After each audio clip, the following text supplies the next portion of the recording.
Okay, welcome to today's Letters of Tradition and Traditions of Letters. Today we are learning and traveling from Rashi, who was living in, last week we did Rambam. We deviated a little bit, but we were in Rashi living in France. We talked about how, again, the migration of Israel to Babylonia, Persia, that whole area, from there to Germany, from the Rabbinic Gershom. Germany was the center. There were the three cities, the cities of Shum, abbreviated of Spires, Mines, and Worms. Anyone know Shapiro or Mince? Probably from those cities. And then Rashi springs up in France. And once Rashi ends up in France, although he learned in German yeshivas, that kind of shifted the centers of Jewish life to France. And that's where everyone was going, because Rashi was there, Rashi's children there, the Bali Tosfos were there. That became the center of Jewish life. That's where the main yeshivas were. However, that did not mean there was an end, a cessation of Jewish life in Germany. The Maharami Rudenberg, Meir ben Baruch, 13th century, a product of the Worms, is born. And he becomes one of the most important figures in our Ashkenazic tradition. I'm sorry, Nady. This one's not for you. He becomes one of the most important and influential decisors of all, and left probably one of the biggest marks on our halachic system in Ashkenaz. Rabbi Rutenberg was born in Worms to a rabbinic family. I believe somewhere he counts 13 members of our Masorah, of big Rabbanim and Rosh Hashivas, who are either his uncles, his cousins, his grandparents. He was just a tremendous, it comes from a family, a very, very important, influential family. He was born in 1215. He died, which is 1215. Anyone knows what major event happened in the history of the world in 1215? Major event in the world of democracy. The Magna Carta was signed. He died in 1293. The 13th century was a century where the church was on ascendancy. It was kind of trying to figure out what was its place, and it was in constant conflict, kind of this push, tug and pull with the monarchies, and trying to, again, figure out who's in charge, who's in control, which left the Jews, as always, in the middle of it. The Rabbi Rutenberg, he's in Germany. He's the Talmud of some of the major Rabbanim. Just name a couple: the Arzurua. Anyone hear of the Arzurua? Of Isaac of Vienna, a major posik. The Talmud, the Rav Yah. The Arzurua's son, Marach Arzurua, we'll see soon, wrote another work who recorded many of the Maharam's tshuvas. And that's how we have some of them. He then travels to France, which I think is very telling, because we're already seeing, instead of staying in Worms, he has to go to France, because that's where the major yeshivas are, where he studies under many people, which is significant, including the Rimi Paris, Rabbi Chil of Paris. Rabbi Chil of Paris is famous in the world history for something, a major event, a transformative event that happened in Ram's life. In 1239. Was the beginning of what we noted the disputation of the Talmud.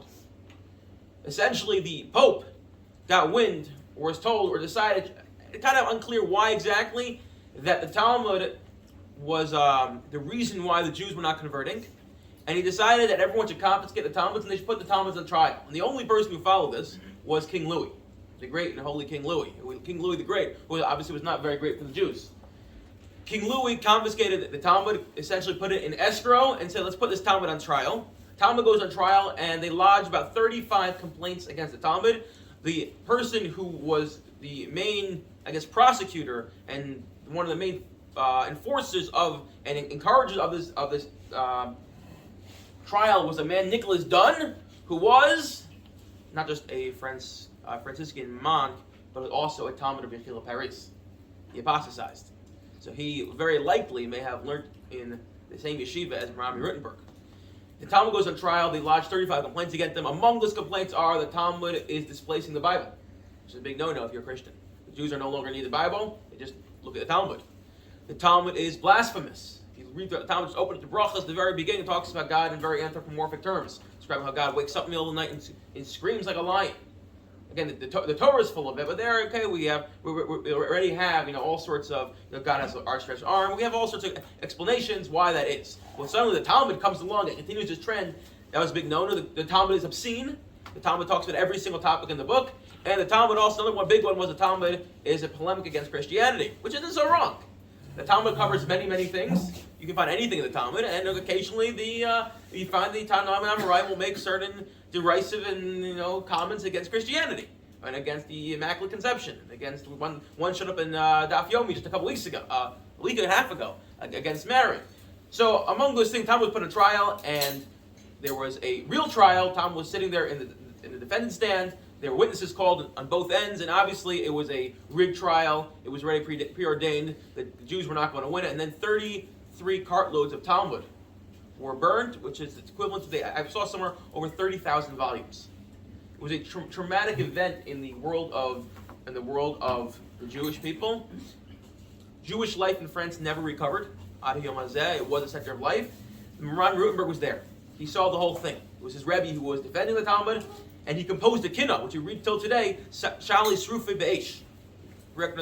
Recognize the words all about this traumatic event.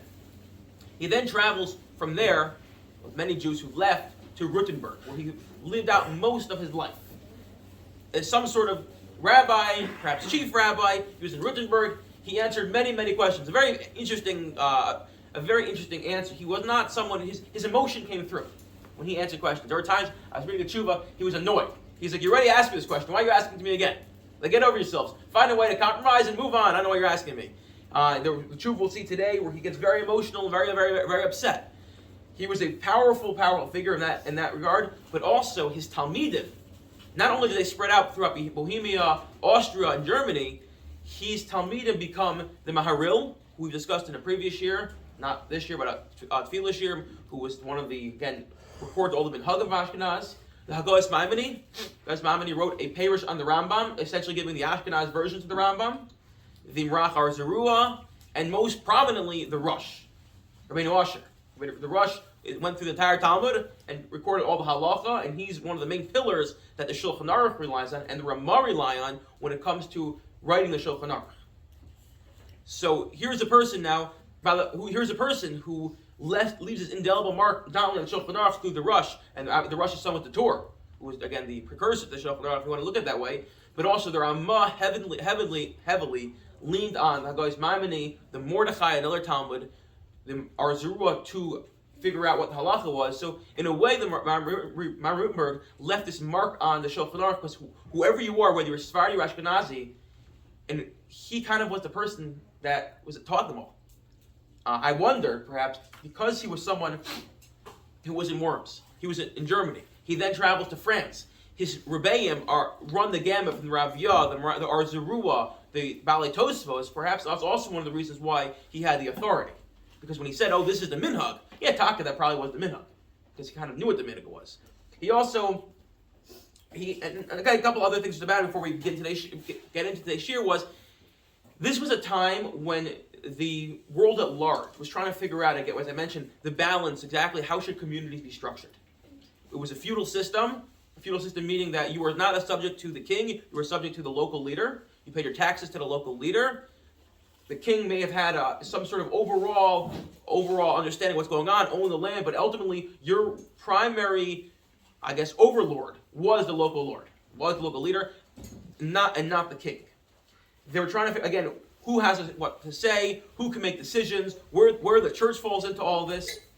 And the Rabbi Rutenberg, the Jewish communities are right in the middle of this. And he writes a lot about what does it mean to be part of a Jewish community? Who gets to say in the Jewish community? Is it all top-down, that you have just the rabbi saying what to do? Or is there some sort of democratic system where there are votes?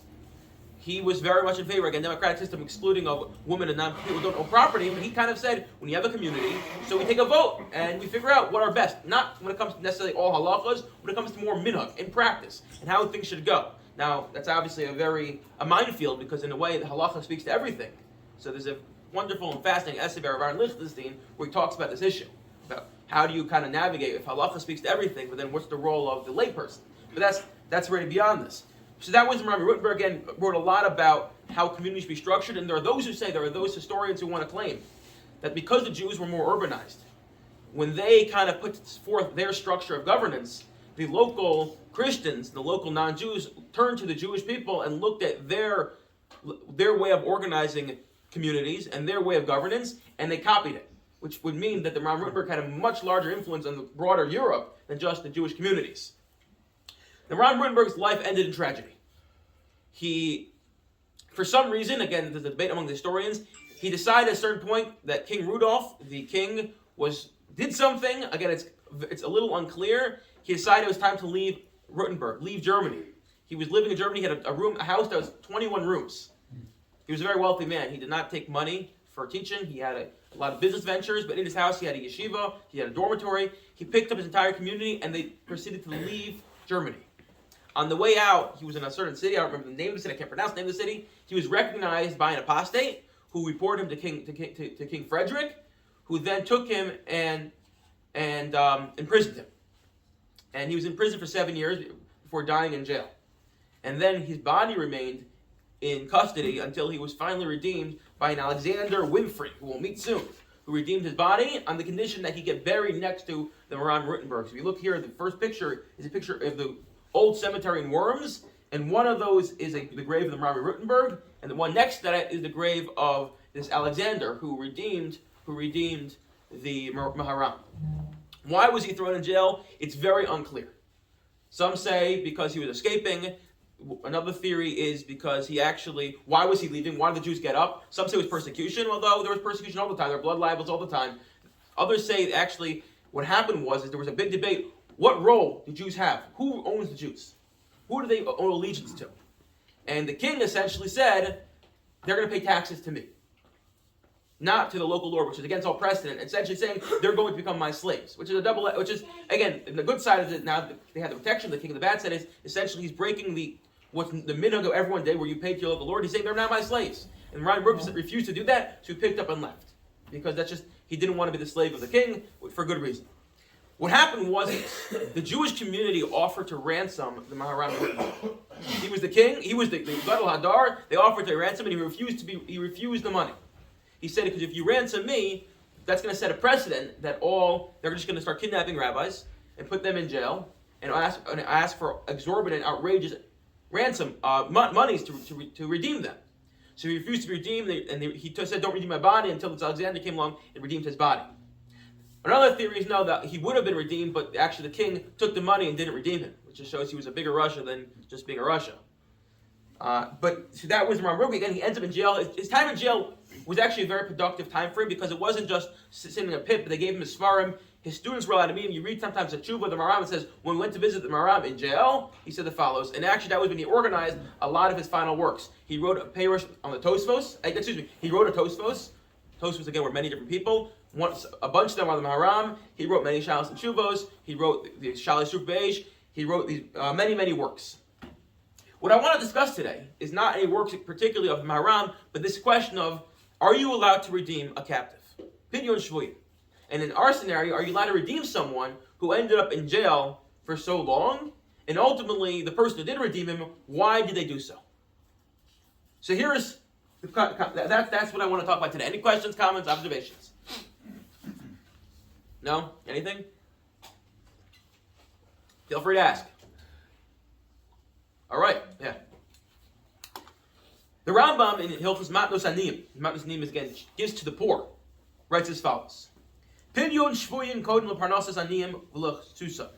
When it comes time to allocating money, as we know, when it comes to tzedakah, for those who heard Mishnah Yomi last week, I went on a bit of a rant about this, talking about the who here listened to Mishnah Yomi? Raise your hand.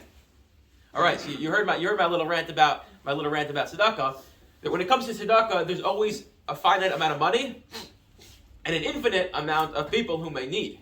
So there has to be a hierarchy of not only who gets, but how do you allocate to which different causes. Pidyon Shvuyin, the redeeming of captives, comes before feeding the aniyim and clothing them. Ve'ein lecha mitzvah gedola kepidyon shvuyin. There's no greater mitzvah than redeeming a captive. Shashvuyu harihu b'chlal harayivim v'atzameim v'arumin ve'omed b'sekanas nefashos. Because someone who's in jail, especially in the more primitive jails of yesteryear, they are hungry, they are thirsty, they are unclothed, and their lives are in constant danger. Therefore, it kind of hits on every single note that we're trying to do here. If the whole idea of tzedakah is to help people get out of from their situations, well, here is someone who's in the worst. And he says as follows: I know b'pidyon. How is it over? What if someone says, you know what, I don't want to give to pidyon shvuya and let them rot in jail?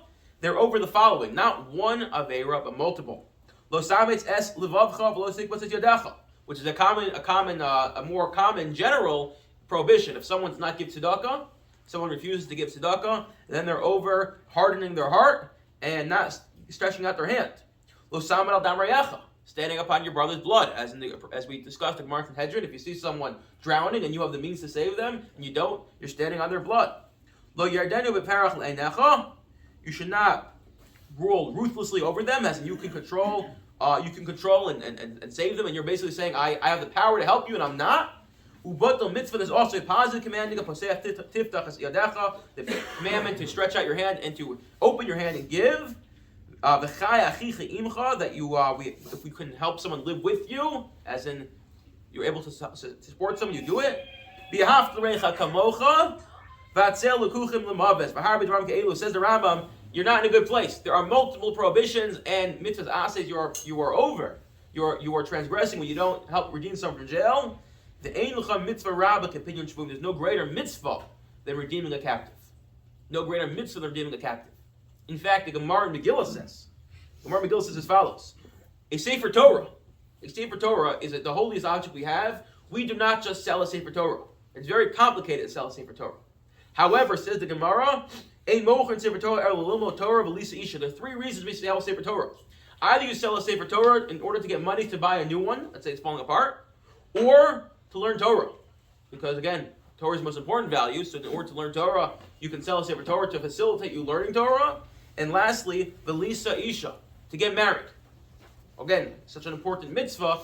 Other than that, we do not sell a Sefer Torah. Says the Tosfos, turn to the next page, Tosfos is source number 3, in Baba Basra Daf Ches.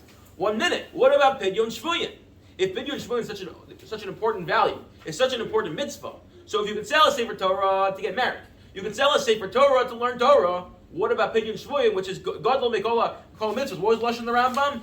Ein mitzvah Gadol Ki Pidyon Shvuyin. Says Tosfos, why is it not in that list in Megillah? It's so obvious. It's so obvious that Pidyon Shvuyin is so important, a paramount value. We didn't even have to write it. Yeah.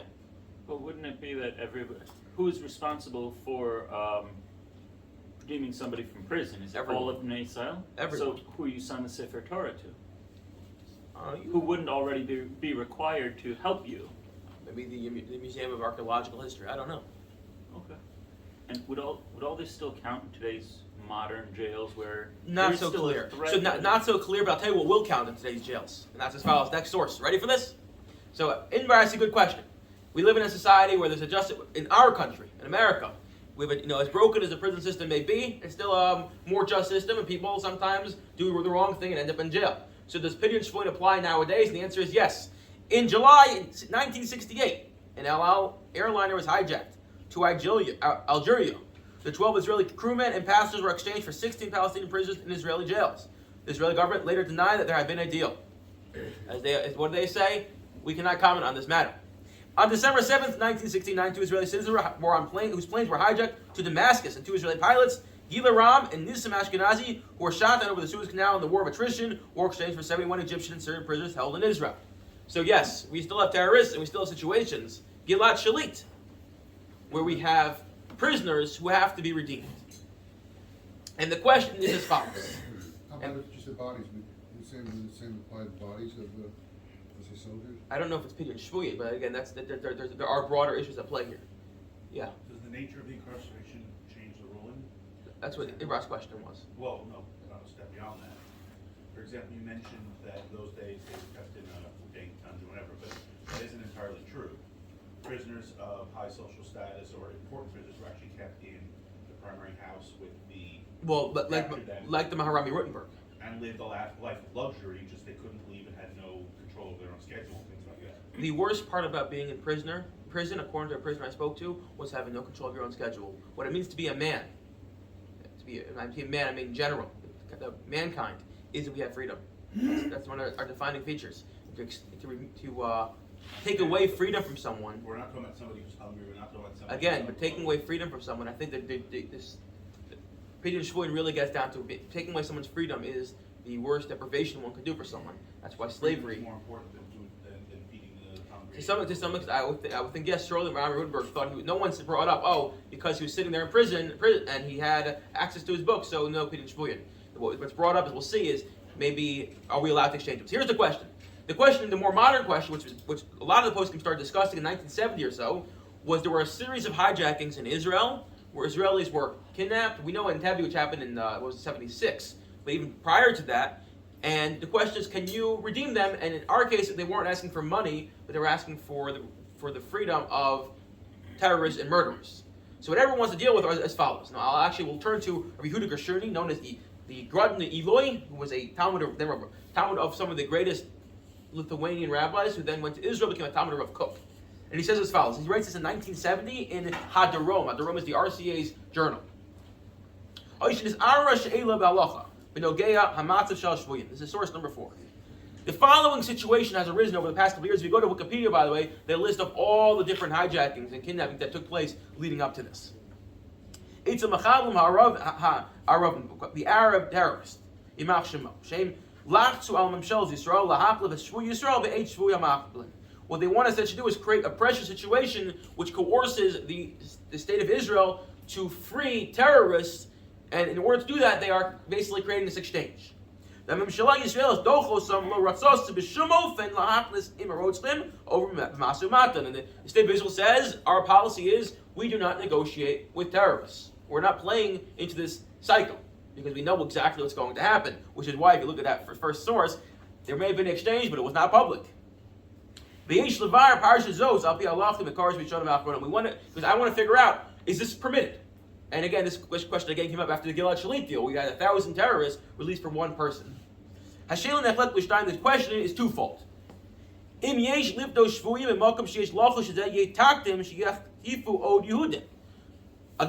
similar to Maram's question, where by the Marami Rutenberg, it was, if you redeem me for 22,000 crowns, so then it's just going to encourage people to kidnap more rabbis. So here too, if you redeem these prisoners, you redeem Gilad Shalit, you're going to encourage the kidnapping of more soldiers in order to free more terrorists, especially when it's so outrageously disproportionate. He says as follows. Number 2, and the question we're not going to deal with is as follows. If you give money to someone, so the money is, okay, so you gave the person money. Here it's different. Yeah, perhaps Gilad Shalit, or whoever that soldier or citizen is, they may be in Pekuach Nefesh. Any moment they can get shot by the terrorists. However, there's another variable. By freeing and saving the lives of the Yisraelim, what are you doing? You're freeing terrorists, people with blood on their hands. Essentially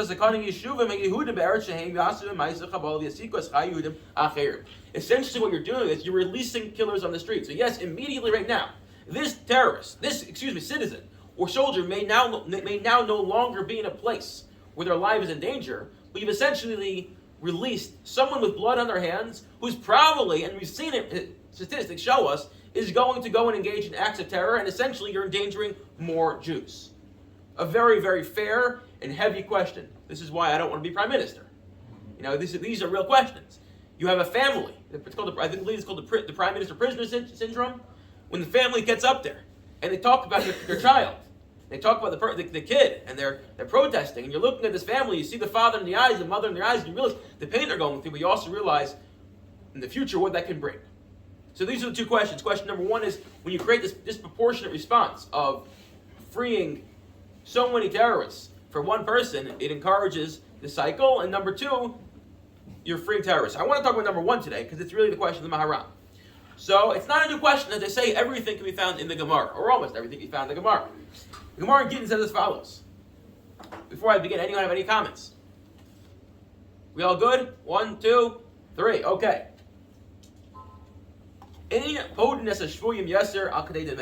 We do not redeem captives for more than their worth. Because of Tikkun Olam, this is a source in the Gemara, talks a lot about this concept of Tikkun Olam, things we did and enacted in order to ensure that there was the betterment of society. One of them may or may not be principal. We don't help the captives escape in order because of tikkun olam. Not because of tikkun olam, because of the betterment of the captives. Meaning the concern there was if you help someone escape from jail or escape from captivity, you're just going to get the next time there are people captured, they're just going to be watching them more and oppress them more. What does it mean tikkun olam? What's the tikkun olam here? What's the betterment of society we're trying to accomplish? Why are we afraid to redeem someone for more than they're worth? Says the Gemara, Ibailu. I'm not sure. Gemara doesn't know. What does it mean tikkun olam? It's a bit of an amorphous term. If they tikkun olam shom dechuka de tziburahu or dilmishim de garbu leyasu tzveh. Either dechuka de tzibura, you're going to drain the communal money. Again, there's only a finite amount of money. And if every time someone's captured, you redeem them for this outrageous sum, very quickly the community is going to run out of money. So either it's because of that, it's just they're not going to be financially feasible to live up to this, and that's going to create a crisis, or it's because of what we've been saying the whole time. We're concerned if you redeem someone for more than they're worth, they're just going to do it again, and do it again, and do it again. Says Rashi, O Dilma, and therefore what's the nafka meaning between the two? Let's say the guy's really, really wealthy. Let's say he's really, really wealthy. So if the concern is draining the money of the community, so here, we're not so concerned because he can pay it off. But if the concern is, no, you're going to reinforce the cycle, so then you can't do it as well. Any comments, questions, observations? Okay. Says the Shulchan Aruch, this brought the halacha. Do not redeem a captive for more than they are worth. And why not? Why not? But they tikkun olam. So, because of tikkun olam, fine. So, because a person does not, we don't reinforce this cycle of them kidnapping and then asking for more than the person's worth. A person can redeem himself. We redeem a Talmud Chacham.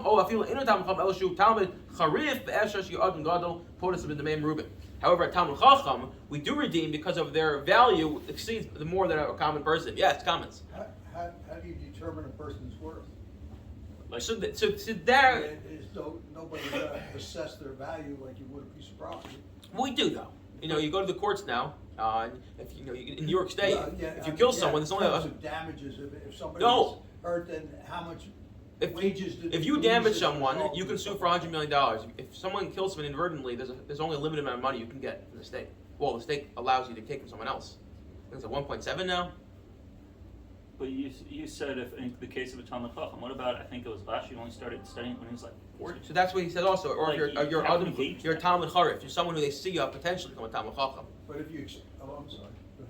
I'm a little confused. How could you argue that the reason, I understand arguing that the escalation of the expense of an individual captive, not paying more than what we claim a person's worth.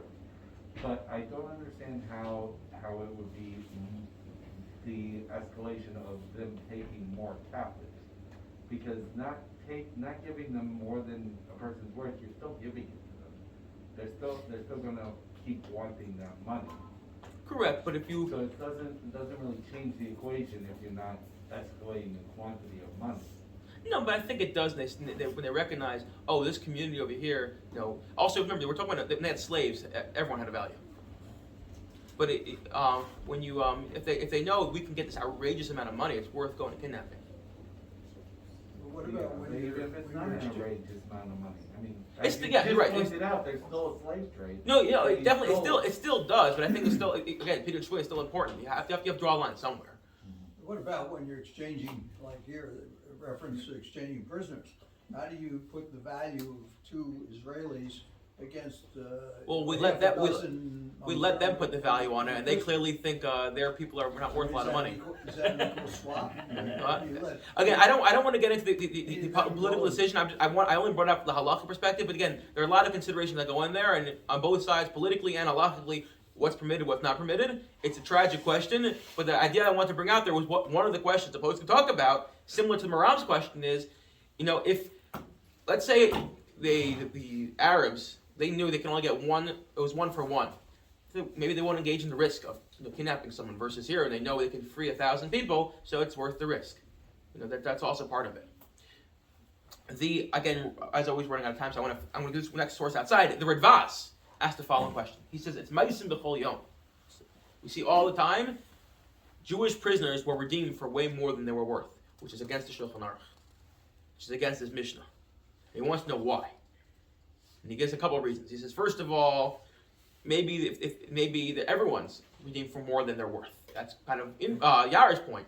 That it's buying and selling a slave is very different than when you're already engaging in some sort of illegal activity of kidnapping someone, and therefore anyone it's not a particular Jewish problem, so they just happen to get a Jew. And then he essentially says, and this is my read of it. So at the end of the day, like, what can you do? We're B'nai Avraham, as we saw last week in that Tshuva from the Rambam. We're Rachmanim. We just have we just feel so bad. And we just, what can we do about it? We feel so bad. We have Rachmanas, or people of Chesed. And he gives like 4 reasons why it should be permitted, and kind of says, like, I know it doesn't really work, but ultimately, we just have Rachmanas. Again, you can ask the question, Rachmanas in the wrong areas, as the Mishnah Pirkei Avos says, ends up being the opposite of Rachmanas. But he kind of says, like, what can you do when you see someone else in pain, someone in so much pain? You want to help. Which I think this is a fascinating case of what we call a halachic flexibility, where there's a clear halacha, and he kind of like we couldn't keep up to it. We wanted to help. Well, there are other factors too. It's not just, if the prisoner you're exchanging or the one you're trying to redeem is a father with 4 kids at home and but ultimately or he's a single guy who works for a living and he helps the community. How do you? Obviously the Gemara in Haris discusses all of that. But again, I think part of it is like as tragic as it is when you have an individual, because every person's their own world, right? The Rav pointed out every person. We know what it right to be true. I don't need the Rav tell us, but the Rav said when the Gemara tells us every person is a world to himself, it's because when a person dies, you lose a world, you lose a perspective, you lose the other approaches in Tebbe. Is that anywhere in this thinking and analysis instead of pain? Well, that's why. For sure. If that's the option, if the Israelis knew they can drop the commandos, commandos into there and do it, I'm sure they would do it. But that's not always feasible. No, of course not. We know what happened with Nachman Waxman. Like, and again, here can you spring someone from jail? My guess, the Jews were not in that the position of power to do so. That's one of the what we quoted the Rav. The Rav, he talks about the miracles of the state of Israel. He talked what did he say? Different times. Yes, he says in Kol Dodi Dofek that Hashem gave us 6 knocks. Talking about in the miracle of the state of Israel. And one of them is a Jew knows wherever they live in the world. They can be living in Ukraine right now under fire. But we live in a world where a Jew knows in a moment's notice, Israel can be in there and take them out and put them in Israel. So never in the history of the world, if a Jew was in a country that was being invaded, and they knew even if they were a target, that was it. Like their lives are in jeopardy. And now, like, you have all these Jews in Ukraine, which they can be out tomorrow. They already offered to leave. Some of them didn't leave. Not sure why. I don't know, but that's part of the danger of taking a Jewish hostage. That now everybody knows that Israel. The Rav puts that as well. The Rav points out Jewish blood isn't cheap. You want to kill Jews in Munich? We'll be there and we'll hunt you down. Jewish blood is not cheap. But that's we'll talk about that maybe once about this year. Okay, so that was the gist of just the halachic question. Are you allowed to redeem people? What we're trying to weigh here is the value of an individual versus essentially what the cost it's going to be to the tzibur, the congregation, in terms of either reinforcing the cycle or it can deplete the sources in the Shulchan Aruch Paskins. You cannot do so. Says the Yam Shel Shlomo of Shlomo Luria. Let me tell you something. What happened? Shemati Maharami Rutenberg. I heard about the Heilige Rami Rutenberg. Shetofas in Migdal Agizheim. He was taken into the castle in Agizheim, some city. Kama Shanim. Vashar Tovi min Kilo Sach Gadol, and the leader requested or demanded a huge ransom. Vakilos wrote Liftos, and the people said, we want it, we will pay. We'll collect the money and pay. The Rabbi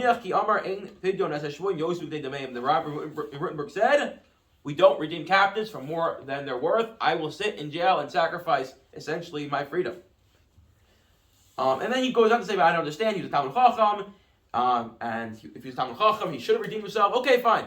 The point is, this is one of the main sources we have from the Rabbi Rutenberg. What happens? He doesn't want to be redeemed.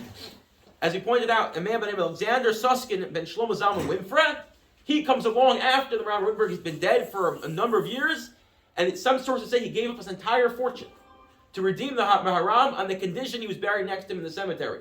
Burial rites was, the Chevra Kadisha in the Middle Ages was one of the strongest chevras, the strongest committees, because they essentially determined where you're buried. And if you do not, the biggest threat one can give to someone is, we're not going to bury you in the Jewish cemetery, or we're buried in part of the cemetery where the sinners are buried. So burial rites was a very, very strong way of enforcing a lot of things. Where you're buried connoted a lot about your stature. He is buried next to the Gadol Hadar, next to the Rabbi Wittenberg. Who is this Alexander? So I found a fascinating theory. This theory is put forth by Ephraim Steiner, a professor in I think the University of the Negev. He says if you scour the entire writings of Rabbi Wittenberg, all his letters, you find the name Alexander, which is an uncommon name in the Middle Ages. You find the name once in all the letters of Rabbi Wittenberg. And here's the question. The question was as follows.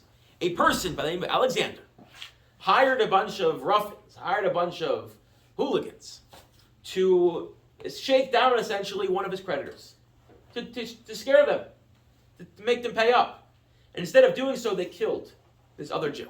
So he hires a bunch of non-Jews to shake down his creditor, who's a Jew, and instead of doing so, they killed him. And the guy feels terrible. And he comes to the Rabbi Wittenberg and goes, what should I do? And the Rabbi Wittenberg is livid. And he essentially says over the course of the tshuva, it wasn't just that you hired someone that did something, you are directly responsible for the murder of this Jew. I'm very bitter. Source 10, what can I say to you? This terrible, bitter thing that took place. Because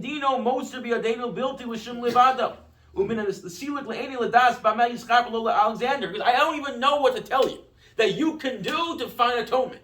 You murdered someone. It wasn't you hired someone, they went too far. You set the ball in motion. You are directly responsible for the murder of this Jew. And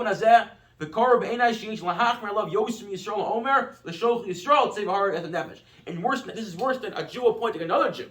This is worse than that, he says. The 8th point, he goes on and he talk about halachically why even though he didn't directly kill him, it's still considered as if he directly killed him.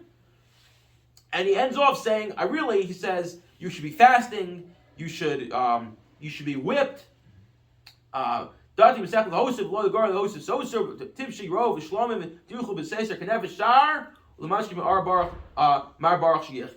basically ends off and he says, you should be, you're in bad shape, you have to do a lot to get atonement, you should be whipped, you should fast, etc. This man Alexander shows up one time in the entire corpus of Rabbi Wittenberg. The only other time we find the word Alexander is the tombstone next to Rabbi Wittenberg. And the tombstone says as follows. And I brought, this is the epitaph in the tombstone. This tombstone was erected and carved near the head of the benefactor, Rabbi Alexander, son of Rav Shlomo, who passed away the Day of Atonement on Yom Kippur. On Thursday, was buried in 11th of Tishrei, 68 of the 6th millennium, and who dared presume in his heart, and God delivered into his hand a great deed to redeem our teacher, Meir, son of Rabbi Baruch, again from the captivity in which he was incarcerated for several years posthumously until the benefactor was willingly to redeem him. And he therefore received the opportunity to be buried on his right side. May be the will that he will have him seated on the side in the garden among the eternal righteous. Amen, amen, selah. So the tombstone basically spells out, here's this guy Alexander who dared to presume in his heart, and God delivered him into his hand, a great deed, and he redeemed Rabbi Wittenberg. Says F.E. Steiner a couple things. One is, this, other than the tombstone, if you look through all the documents and the way that they had these Pinkasei Akilos, they had these documents, each community had these documents just about what takes place in the community and the history books of the community. Not once do we find this guy Alexander showing up doing this great act. You would assume, if someone did such a great act, they redeemed the body of the leading teacher of that generation, it'd be recorded in the history books, and no one records it. No one records it. And then he said there's something else very interesting. If you see the italicized lines, it's kind of funny. Dared presume in his heart, and God delivered into his hand. He said those are actually psukim. Those are psukim. Why these psukim? So if you look, one's actually from Esther Esther Zion 5. Vayomar Melech Achashverosh v'yomer leEsther HaMalka. Achashverosh says to Esther HaMalka, this is the penultimate, or the ultimate, the apex. This is the height of the story, right? Everything in the story of Megillah has led up to this. From Mordechai not bowing down to Haman, and Haman saying, what should we do? And going to Achashverosh in the middle of the night. And then Achashverosh forcing him to, allowing him to build the gallows. And then having him walk Mordechai. And then the meal. And the second meal. And everyone fasted for 3 days. And we get to that line. Me, who said, who is this terrible person who wants to kill my wife? Asher malo libo lasos Cain, who has dared to presume in his heart. The epitaph on the tombstone of Alexandria is quoting the line, the opposite story of when a non-Jew wants to kill a Jew, and Hashem saves them. It's quoting basically the line about Achashverosh saying, who is this killer? Who is the killer who wants to kill you? And that's on the epitaph. And it gets one more. Take it one further. And where's God delivered into his hand a great deed? By Yomer lo tzida v'alokim eina yado santli mak mashe yado shama. Our Baal Koreh, where's that from? What pasuk? Murderer. Someone who murders someone inadvertently. They go to the Ari Mikla, and the lashon of the pasuk, the language of the pasuk is Ana liyadi. God delivered into his hand, or delivered into his hands. It's the only time this word shows up in all of Tanakh is talking about the person who kills someone inadvertently. Someone who kills someone inadvertently. And that's the 2 verses they chose to use on his tombstone. Almost like they were trying to allude to it.